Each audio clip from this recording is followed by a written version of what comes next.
Olá pessoal, hoje nós vamos conversar um pouco sobre as doenças hepáticas, um problema de saúde que vem afetando cada vez mais pessoas, não só a nível de Brasil, mas no mundo, e que também nós temos visto que cada vez mais vem aparecendo questões a níveis de concurso, tudo bem?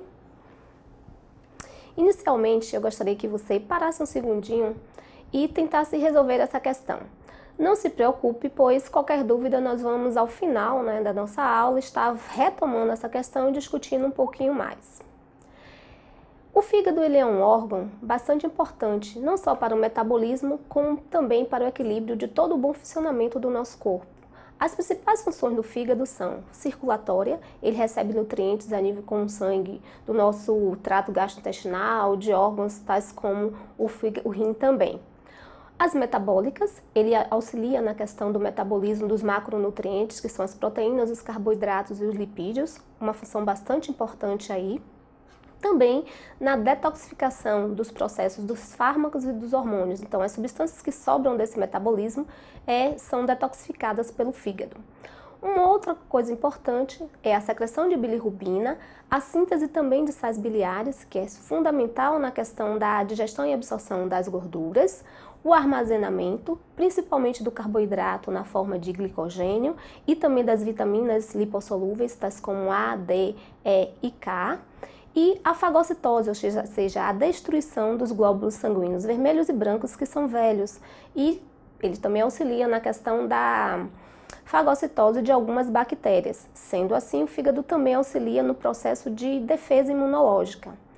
Também a síntese de proteínas plasmáticas são bastante importantes, tais como a globulina, a albumina, a protombina e o fibrinogênio, sendo que principalmente a protombina e o fibrinogênio são fundamentais na questão do processo de coagulação sanguínea.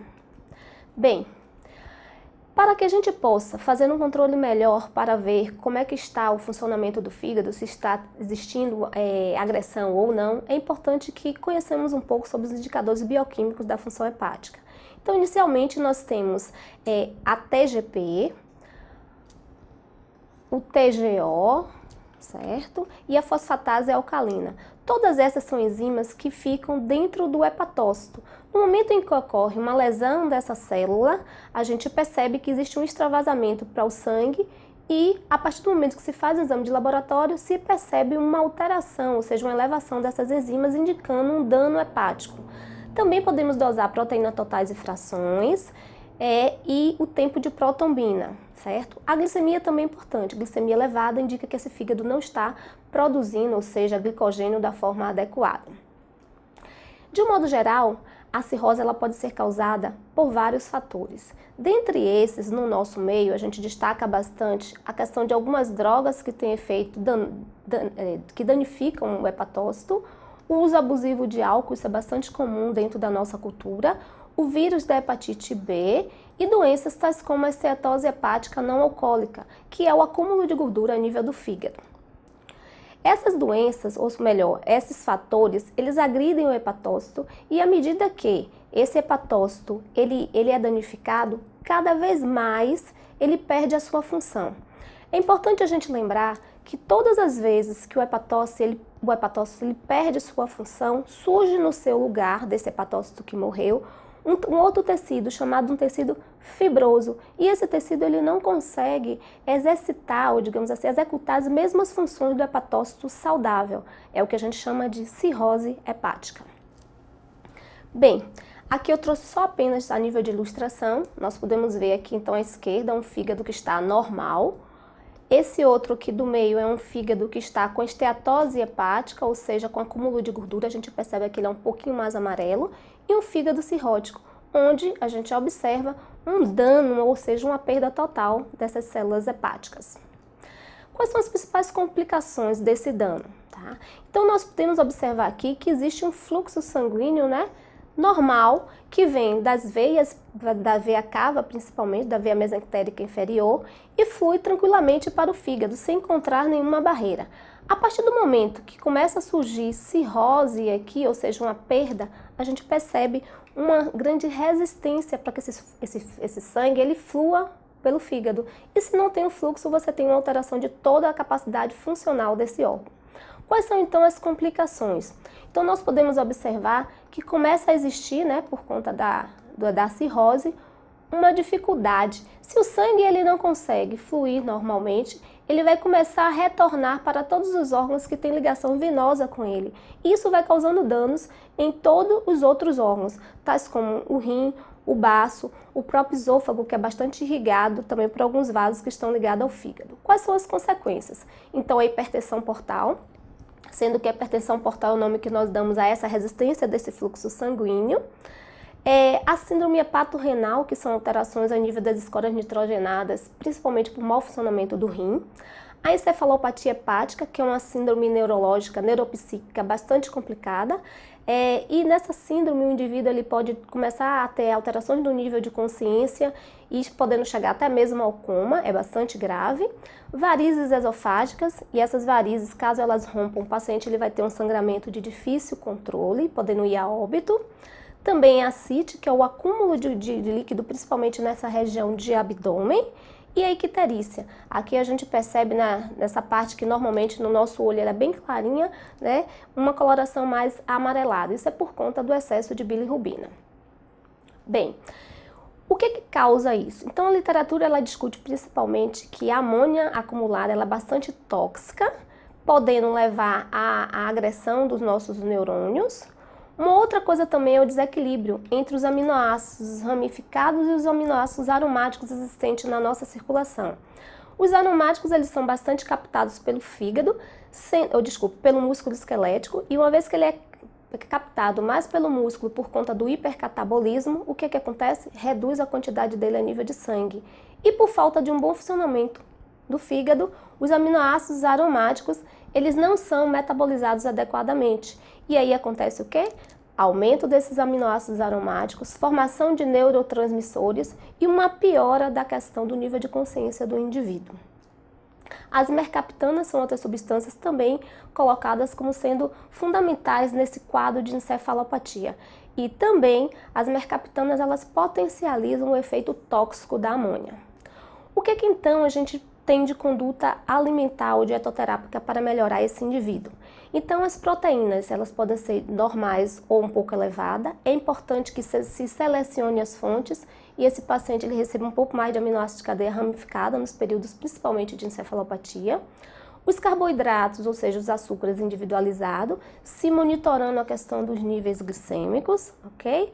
Os lipídios, toda vez que tiver esteatorreia, ou seja, uma perda de gordura pelas fezes, é importante que se dê TCM, que são os triglicéridos de cadeia média, que dispensam a questão da utilização dos sais biliares para sua absorção. Vitaminas e minerais precisa ser individualizado e caso esse paciente ele tenha uma história de alcoolismo, deve-se dar atenção às vitaminas lipossolúveis e principalmente a tiamina. Caso tenha ascite, ele deve ter uma restrição de sódio e de líquidos da dieta para favorecer essa melhora. Bom, vamos treinar um pouquinho mais? Vamos voltar aqui para aquela primeira questão que eu coloquei para vocês. Então vamos identificar o que é verdadeiro e o que é falso. Então, a primeira, devido ao risco de apresentarem varizes esofagianas, pacientes hepatopatas em geral apresentam contraindicação absoluta para a terapia nutricional por meio de sondas interais.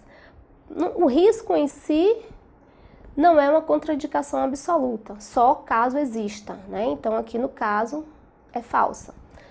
Devido ao risco do desenvolvimento de encefalopatia hepática, pacientes hospitalizados com cirrose hepática descompensada apresentam indicação formal para dietas com restrição de proteína. Bom, na realidade essa restrição ela não é mais indicada, né? E não quando se tem risco de encefalopatia. Então não se deve fazer restrição, até porque esse paciente é um paciente provavelmente com um quadro de desnutrição bastante instalado. Então essa questão também é falsa. A terceira, devido à presença de distúrbios de coagulação, pacientes com cirrose hepática avançada frequentemente evoluem com sangramento do trato gastrointestinal, tais como hematêmese e melena. Isso é uma questão verdadeira, nós vimos principalmente a questão das varizes esofagianas. A quarta, os aminoácidos de cadeia ramificada são os mais indicados para garantir uma oferta nitrogenada para pacientes com insuficiência hepática. Dentre eles, a glutamina, a valina e a metionina. Nós podemos sim utilizar os aminoácidos de cadeia ramificada como sendo um bom aporte. Só que é o seguinte, nós devemos lembrar que desses 3 aminoácidos citados, apenas a valina aqui nessa questão é um aminoácido de cadeia ramificada, o que torna essa questão também falsa.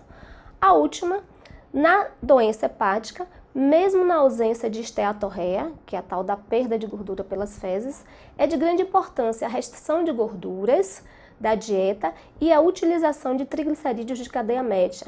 Então, no caso da ausência de esteatorreia, não é indicado, é indicado na presença da esteatorreia, ok? Então, essa questão aqui também ela é falsa. Então, se nós tivermos que assinalar a resposta abaixo, a D é a resposta correta.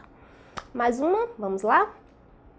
A cirrose hepática crônica é uma condição clínica que se caracteriza por alterações nutricionais importantes, em virtude do fígado não conseguir manter o metabolismo de nutrientes adequadamente. Sobre o assunto, assinale a alternativa correta. Então, a primeira letra A. A restrição proteica da dieta é uma medida terapêutica indicada na prevenção da encefalopatia hepática. Nós vimos que não se indica mais restrição.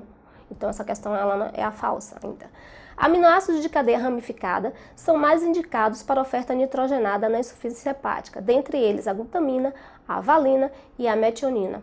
Aqui bem parecido com a questão anterior, tá ok, gente? Então, apenas a valina, nesse caso, é ramificada, os outros não são, o que também torna essa questão falsa.